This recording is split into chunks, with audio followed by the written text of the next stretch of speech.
Good morning everyone. आज हम सुराइनम का सेकंड पार्ट पढ़ेंगे और इसमें हमने पिछले पार्ट में जो फर्स्ट पार्ट बनाया था मैंने सुराइनम का, उसमें मैंने काफ़ी रूब्रिक्स बताए थे सुराइनम से रिलेटेड। तो उससे हमारी थोड़ी सी उसकी मेंटल पिक्चर जो है वो बनना शुरू हुई थी कि सुराइनम ऐसा क्यों होता है, क्यों करता है, बिजनेस फेलियर का उसको डर रहता है और बहुत ही एक्सट्रीमली चिली होता है। Bed remain desire to in bed, है ना, एब्जॉर्ब, हमेशा हॉरेबल थॉट्स में एब्जॉर्ब डूबा हुआ रहता है और अपने बिजनेस को नज़रअंदाज नहीं कर सकता। इसमें रूब्रिक था हमारा माइंड में एंजाइटी, क्लोजिंग ऑन आइज। तो इस तरह के कई सारे रूब्रिक्स हमने पढ़े थे फर्स्ट पार्ट में। तो आप फर्स्ट पार्ट पहले देखिए, उसके बाद ये सेकंड पार्ट है। सेकंड पार्ट तभी आपको ज़्यादा अच्छे से समझ में आएगा। इसमें भी हम आज सेकंड पार्ट में भी हम रूब्रिक्स को ही कवर करेंगे और उसके बाद फिर हम थर्ड पार्ट में जो है इसकी थोड़ी सी पैथोजेनेसिस वगैरह और इसका कुछ फिज़िकल जो इसके करेक्टरिस्टिक फिज़िकल सिम्टम्स हैं उनके बारे में बात करेंगे। तो आज हम देखते हैं इसके कुछ आगे के रूब्रिक्स। तो एक इसमें हमारा रूब्रिक होता है कि ये तो हमने पढ़ ही लिया था, delusion poor, he is always feels poor even in prosperous state. तो एक हमारा इसका बहुत ही डिफरेंट सा रूब्रिक है जिसको हम डायरेक्ट भी ले सकते हैं और इसको मेटामॉर्फिकली भी हम समझेंगे। तो एक रूब्रिक है इसका हमारा एंजाइटी ड्यूरिंग प्रेगनेंसी।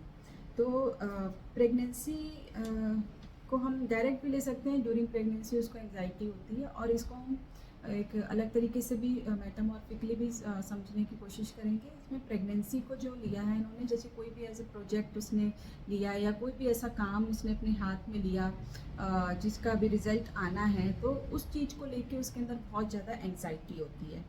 जो प्रोजेक्ट अभी बन रहा है, जो पूरा हुआ नहीं है, तो उसकी वजह से उसको जब वो स्टार्ट करता है, जैसे कोई बिजनेसमैन है या कोई भी ऐसा बंदा है जो काम अपने अंडर ले रहा है, कोई भी काम जैसे प्रोजेक्ट ले रहा है, कोई बड़ा प्रोजेक्ट है उसके पास, तो उस चीज़ को लेके उसके अंदर बहुत ज़्यादा एंग्जाइटी होती है। तो इसी को हमने एंग्जाइटी ड्यूरिंग प्रेगनेंसी लिया है और फियर ड्यूरिंग प्रेगनेंसी। ठीक है, क्यों उसको डर रहता है, क्यों एंग्जाइटी रहती है? बिकॉज उसके अंदर इतनी स्ट्रेंथ नहीं होती है, लैक ऑफ स्ट्रेंथ की वजह से उसको ये फील होता है कि पता नहीं मेरा ये काम ठीक से हो पाएगा कि नहीं हो पाएगा। He feels the arms are not with the body, मतलब उसके आर्म्स जो है उसकी बॉडी के साथ नहीं है, मतलब उसकी फैमिली का सपोर्ट नहीं है उसके पास, या उसके जो सराउंडिंग में जो लोग हैं उनका कोई सपोर्ट नहीं मिल पा रहा है, उसको ऐसा फील होता है। And the environment doesn't support him during this state. तो इन चीज़ों की वजह से क्या होता है, वो बहुत एंक्शियस हो जाता है, फियरफुल हो जाता है, एप्रीहेंसिव हो जाता है और हेल्पलेस फील करता है even before the delivery of the product. ठीक है, जब भी वो डिलीवरी होने वाला है, उस प्रोडक्ट की डिलीवरी होने वाली है, उसके पहले उसके अंदर ये सारी चीज़ें देखने को मिलती हैं। तो इसमें हमारा माइंड में एंग्जाइटी विद एंग्विश, माइंड में फियर कॉजलेस, माइंड में irritability causeless, strange from his family, strange होता है अपनी फैमिली से। क्यों?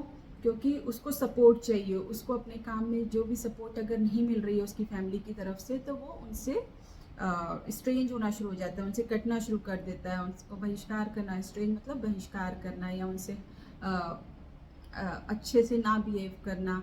तो अपनी फैमिली के साथ वो स्ट्रेंज होना शुरू हो जाता है।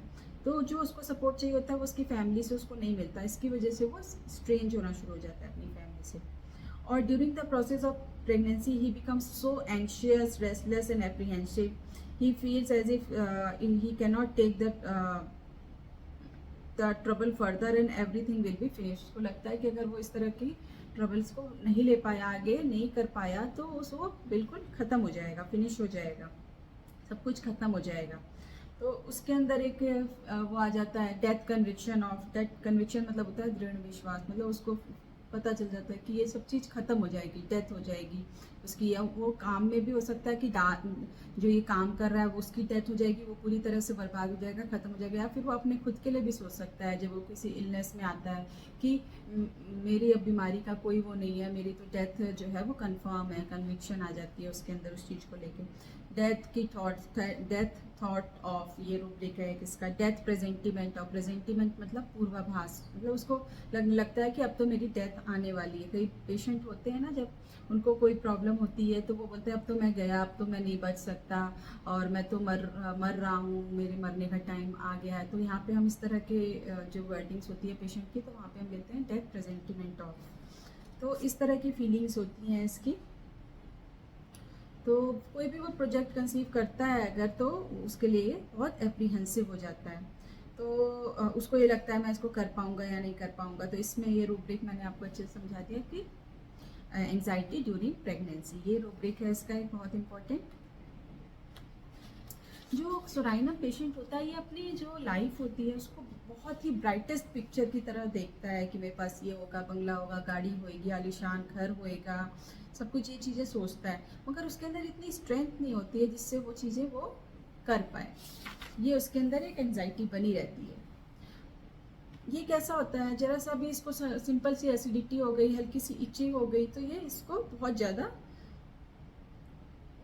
मतलब बहुत ज़्यादा उस चीज़ को लेकर परेशान हो जाता है।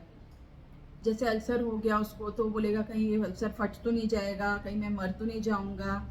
ही loses all the hope of the product and feels at least he should survive in the process of delivery so he can live his life. उसको ये लगता है कि जैसे वो डिलीवरी वाली स्टेट, प्रेगनेंसी वाली स्टेट में है, तो उसको एंशियस हो जाता है कि चलो कोई नहीं, जो थोड़ी बहुत मेरे को प्रॉब्लम हो जाए मगर मेरी जान तो कम से कम बच जाए। उसको ऐसा लगता है प्रोडक्ट बनाते समय कुछ हो जाएगा। जैसे अगर उसको कोई अस्थमा की प्रॉब्लम है, तो अस्थमा अगर उसका ठीक हो रहा है और उसके साथ स्किन की प्रॉब्लम आ रही है, उसको थोड़ी सी इरप्शंस हो रही है, कुछ प्रॉब्लम आ रही है, इचिंग हो रही है, तो उसको क्या लगता है, तो वो क्या बोलता है कि कोई बात नहीं, अगर इचिंग हो रही है छोटी मोटी कोई बात नहीं, मेरी कम से कम जो जानलेवा मेरी डिज्निया थी या फिर जो मेरे को अस्थमा के अटैक आते थे, कम से कम उससे तो मैं बच गया। तो उसको लगता है कि वो सरवाइव कर जाए, बस चाहे छोटा मोटा उसका नुकसान हो जाए मगर वो सरवाइव कर जाए। इसका भी एक रूब्रिक है, अभी मैं आगे बताऊंगी। When he survive after the process of delivery he feels very relaxed and at least he is alive though the product is gone completely by which is a big loss। शुक्र है जान तो बच गई, ऐसे बोलेगा कि मतलब वो सरवाइव तो कर गया, उसको ये रिलैक्स फील होता है कि चलो छोटा मोटा कुछ नुकसान हो गया मगर वो बच गया। इसका रूब्रिक हम लेते हैं, ये जो मैंने अभी बताया था कि death conviction of after fever इपिस्टेक्सिस, ठीक है। तो इसमें इसको क्या लगता है, इपिस्टेक्सिस क्या है, इपिस्टेक्सिस से उसको इपिस्टेक्सिस एक ऐसी चीज़ है, मामूली सी ब्लीडिंग है और जिसे हम प्रेस करके आप रोक सकते हैं, मामूली सी चीज़ है ये। तो उसको ये लगता है कि चलो कोई नहीं, मामूली से ये लॉस, ये थोड़ा सा ब्लड लॉस हो गया, बट बहुत महत्वपूर्ण मेरा जो शरीर था, मेरा जो बिजनेस था, जो कंप्लीट लॉस में जाने वाला था, वो लॉस बच गया, बाकी तो बच गया। मतलब उसको एज अ बिजनेस भी आप ले सकते हो या फिर वो डेथ को लिए भी ले सकते हो आप। जैसे कि मेरी जान खतरे में थी, कोई नहीं, थोड़ा सा नुकसान हो गया, थोड़ी ब्लीडिंग हुई, एपिस्टेक्सिस हो गया, तो उससे मेरे को आराम, मतलब वो चीज़ नुकसान हो गई मगर मेरी जान तो बच गई, जो उससे ज़्यादा इम्पॉर्टेंट चीज़ थी वो बच गई। तो ये एक इसका रूब्रिक है, death conviction of after fever इपिस्टेक्सिस।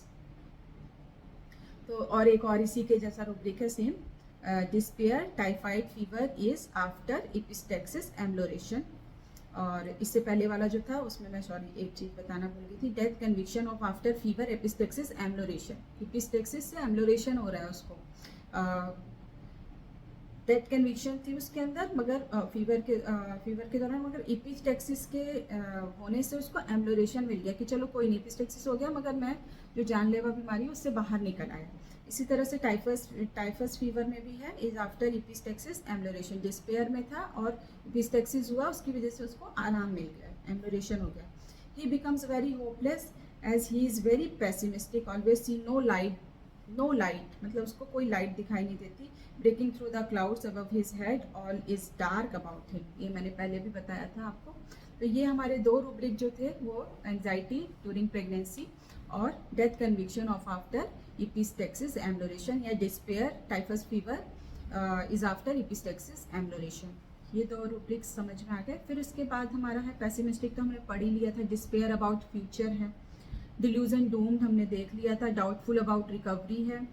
Mind में डिस्पेयर ऑफ हिज क्योर, उसको हमेशा यही लगता है कि पता नहीं मेरा क्योर हो पाएगा कि नहीं हो पाएगा, डिस्पेयर वाली स्टेट में होता है। और इसको क्योर भी जो चाहिए होता है वो 100% क्योर चाहिए होता है।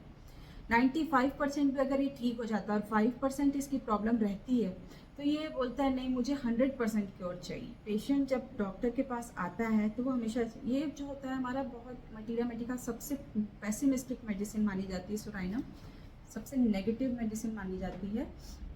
तो ये इसमें क्या होता है, पेशेंट आता है जब हमारे पास बोलता है doctor I want permanent cure,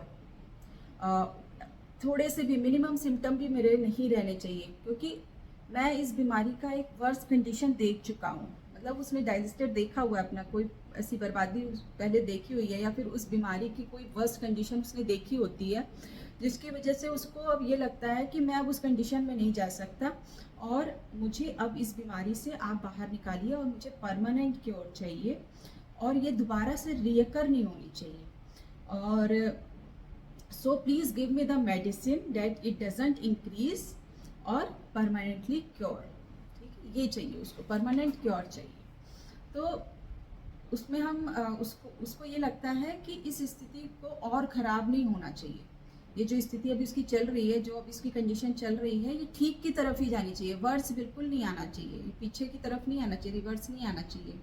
तो bed remain to desire in bed, मतलब कंफर्ट उसमें रहना चाहता है वो और उसी कंडीशन में वो ठीक होना चाहता है पूरी तरह से। और even the smallest problem makes him complete hopeless, despair from itching of the skin. एक रूब्रिक ये है इसका, despair from itching of the skin, मतलब जो छोटी सी प्रॉब्लम है कोई भी, सिर्फ आप direct itching of the skin में डिस्पेयर अगर आ गया पेशेंट तो वहाँ पे भी डायरेक्ट ले सकते हो।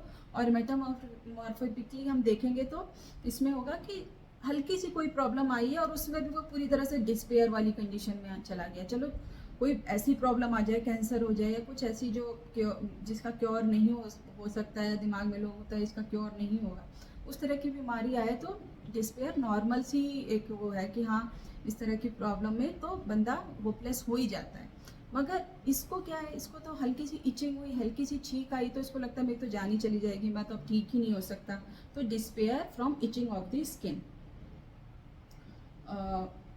फियर ऑफ मिसफॉर्च्यून, ये सब हमने देख लिया। फिर एक इसका रूब्रिक है writing in carriage want to. तो उस राइडिंग क्या होता है, राइडिंग मतलब किसी के ऊपर आप सवार होके जा रहे हैं, मतलब आपने खुद नहीं जा रहे हो, आप किसी चीज़ के ऊपर सवार होके राइड करके जाना है। तो इसको लगता है, ये डॉक्टर के पास आकर डॉक्टर साहब मुझे इस बीमारी से किसी ना किसी तरह से बाहर निकालिए। वो चाहता है कि मैं किसी चीज़ के ऊपर सवार हूँ और वो मुझे इस स्थिति से बाहर निकाले। तो उसको ये चीज़ चाहिए, riding in carriage want to, उसको चाहिए, मुझे चाहिए जो मुझे इस स्थिति से बाहर निकाले। बट प्रॉब्लम क्या होती है इस पर्सन के साथ, ही पेशेंट जो होता है इतना मतलब नेगेटिव और इतना पैसिमिस्टिक होता है कि ये सामने वाले को भी इरिटेट कर देता है। सामने वाला जब इसको समझाता है आप अपनी एटीट्यूड को चेंज करो तो वो इरिटेट होता है। ये रूब्रिक हमने पहले भी पढ़ा था। तो उसकी वजह से क्या होता है कि जब पेशेंट को कोई एडवाइस देता है कि आप अपनी एटीट्यूड को चेंज करो तो वो इरिटेट होता है और रूडली बिहेव करता है उनके साथ डिस्प्लेजर शो करता है और उसको अच्छा नहीं लगता, उसकी बातें अच्छी नहीं लगती हैं और वो चाहता है, मतलब उसको उसकी कंपनी भी नहीं अच्छी लग रही है ना। और मगर वो चाहता, क्योंकि उसको पता है कि मेरे में इतनी स्ट्रेंथ नहीं है तो मुझे कोई ना कोई तो चाहिए, तो वो मजबूरी में उसका साथ देता है। तो जैसे उसकी वाइफ है या उसके बच्चे हैं, जो भी है जो उसको उस स्थिति से बाहर निकाल सकते हैं, तो वो उनके ऊपर राइड करके बाहर निकलना चाहता है, मगर उनकी कंपनी भी नहीं पसंद कर रहा वो।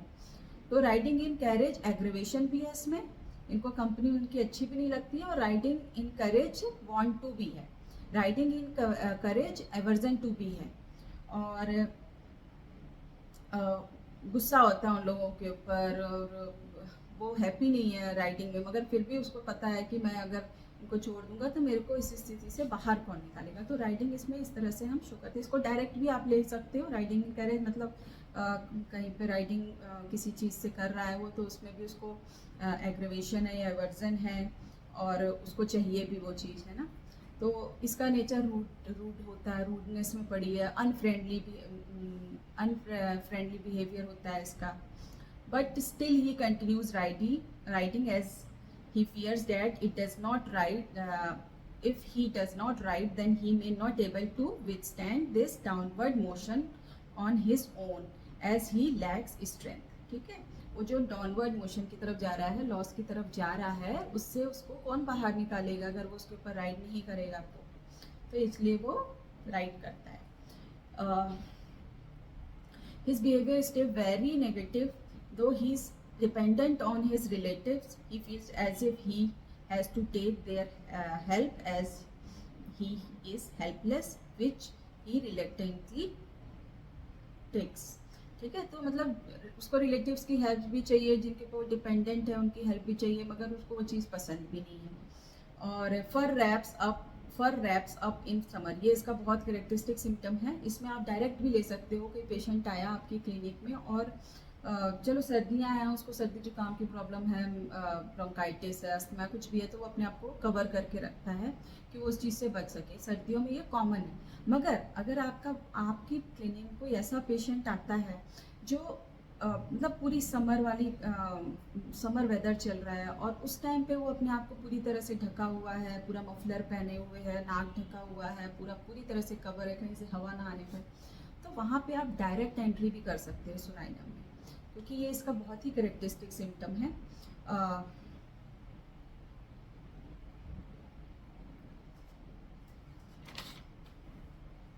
ये आप डायरेक्ट ले सकते हो और मतलब समर में भी अपने आप को रैप करके रखता है.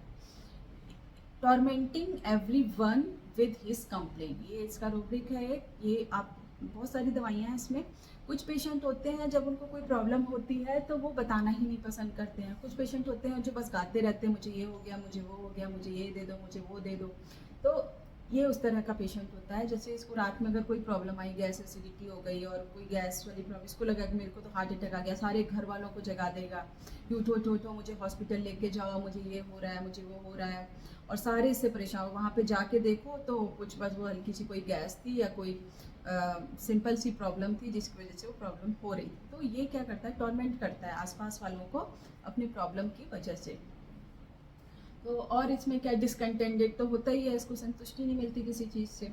95% ठीक हो गया मगर फिर भी इसको 5% के ऊपर है कि मेरा ये भी पूरी तरह से ठीक होना चाहिए. माइंड में एडेप्टेबिलिटी, लॉस ऑफ एडेप्टेबिलिटी नहीं है इसके अंदर, कोई चीज़ को अडेप्ट नहीं कर पाता. क्योंकि देखो आप पहले जब इसके साथ कुछ ऐसा इवेंट हुआ था जिससे ये बाहर ही नहीं निकल पाया. अगर कोई ऐसा कॉन्स्टिट्यूशन होता जिसकी एडेप्टेबिलिटी अच्छी होती तो वो अपने आप को मोल्ड करके उस कंडीशन से बाहर निकल जाता है, अडेप्ट कर लेता है कंडीशन को, इन्वायरमेंट को. मगर इसके अंदर वो चीज़ नहीं होती है. तो एक केस बताया था, डॉक्टर सोनल का केस है ये, मैंने उनके यूट्यूब चैनल से ही देखा था ये केस. तो उसमें उन्होंने एक केस बताया था लड़की का चीयरफुल डिप्रेशन. एक लड़की थी, वो आती है क्लिनिक पे और अपनी प्रॉब्लम नरेट करती है डॉक्टर को, और वो बताते बताते इतना मतलब खुश वाइवेशियस सी थी लड़की वो, और अपनी प्रॉब्लम जब वो बता रही थी तो कभी एकदम से हंसने लग रही थी, कभी एकदम से रोने लग रही थी, कभी एकदम से सैडनेस में चली जा रही थी, कभी एकदम वाइवेशियस उसका ऑरा आ रहा था. तो ये रूब्रिक उन्होंने मतलब ये केस था. और उसमें क्या था, प्रॉब्लम थी उसको, वो डिप्रेशन में थी और वो घर से बाहर नहीं निकलती थी कहीं. तो उसने अपनी एक हिस्ट्री बताई प्रॉपर पीछे की, क्या क्या हिस्ट्री निकली उसकी, कि वो जब स्कूल में थी तो उसने कोई ड्राइंग बनाई थी, तो वो ड्राइंग किसी को पसंद नहीं आई. सब लोग उसका मजाक बना रहे थे कि यार तूने कैसी ड्राइंग बना रही है, उसका मतलब मजाक बना रहे थे, खिल्ली उड़ा रहे थे उसकी. तो उसने क्या बोला, उसने उसको एज अ चैलेंज लिया और बोला कि मैं देखना तुमको ये मैं अच्छी ड्राइंग बना के दिखाऊंगी. और गर्मी की छुट्टियों में उसने खूब प्रैक्टिस की और उसके बाद उसने इतनी अच्छी ड्राइंग बनाई, कंपटीशन हुआ, उसमें फर्स्ट प्राइज़ मिला उसको और सारे उसको अप्रिशिएट कर रहे थे. तो उसने क्या बोला था, देखना तुम लोग मेरे पर हंस रहे हो ना, मैं तुमको एक अच्छी ड्राइंग बना के दिखाऊंगा और एक अच्छी आर्टिस्ट बन के दिखाऊंगी. तो ये था एक उसका एक इंसिडेंस उसने ये बताया था. और उसने बताया था कि वो जहाँ पे काम करती थी ऑफिस में उससे बॉस बहुत काम करवाते थे, वो काम भी अच्छा करती थी और वो काम लेती थी. तो जब वो अच्छे काम करती थी मगर फिर भी बॉस ने उसको एक बार फायर कर दिया, उसको डांट लगाई, कुछ बोला। बोलते तुमने क्यों किया काम, मैं तो तुमको बोलता नहीं हूँ करने के लिए, तुम अपनी मर्ज़ी से करते हो। तो सारे उसके ऊपर हंसते हैं कि और करो तुम काम, और लो तुम सबका काम है ना। तो ऐसे करके उसके ऊपर सारे हंस रहे थे। तो उसको क्या उसने बोला कि मेरे को जैसे लगा कि सारे टेररिस्ट ने मुझे घेर लिया गन पॉइंट पे और सब मुझे मेरा मजाक बना रहे हैं। और ये एक इंसिडेंस बताया उसने। और रिलेशनशिप में उनका पूछा कि कहीं कोई डिप्रेशन रिलेशनशिप की वजह से ना हो, कोई लव अफेयर ना हो, तो उसके बारे में पूछा। तो उसने बताया कि नहीं, मैं थोड़ा सा डिफरेंट टाइप की हूँ। मेरी सोच ये है कि अगर आपने किसी के साथ रिलेशन बनाया है तो वो लाइफ टाइम के लिए रहे। तो वो बहुत कॉन्शियस थी, moral impression, sensitive to moral impression लिया था उन्होंने इस रुब्रिक को। और बड़ी मतलब नेगोलिक टाइप की लड़की थी, बहुत सड़ू टाइप की, जैसे लोग उसको बोलते थे। तो हमेशा वो रहती है। और इसको ये फील होता था, इससे पूछा फ्रेंड्स के बारे में। तो फ्रेंड्स के बारे में उसने बताया कि मैं सिर्फ अपने जो मेरे वेवलेंथ के लोग हैं, मेरे ऑरा के लोग हैं, मैं उन्हीं से बात करती हूँ, मैं हर किसी को फ्रेंड नहीं बनाती। तो वो दूसरों को थोड़ा सा इन्फीरियर स्टेट में ले रही थी और अपने आप को थोड़ा सुपीरियर समझ रही थी। तो ये सारे ये केस था। और उसमें उन्होंने क्या क्या रूब्रिक्स लिए मैं आपको बताती हूँ। फर्स्ट रूब्रिक उन्होंने लिया था कि वो जो लोग ऑफिस में उसके ऊपर हंसते थे, तो उसने बोला terrorist are surrounded me and shoot me, delusion, इसमें रूब्रिक है delusion, laughed at and mocked at be, सारे लोग मुझ पर हंसते हैं, मेरा मजाक बनाते हैं। ठीक है। और एक रूब्रिक हमारा था इसका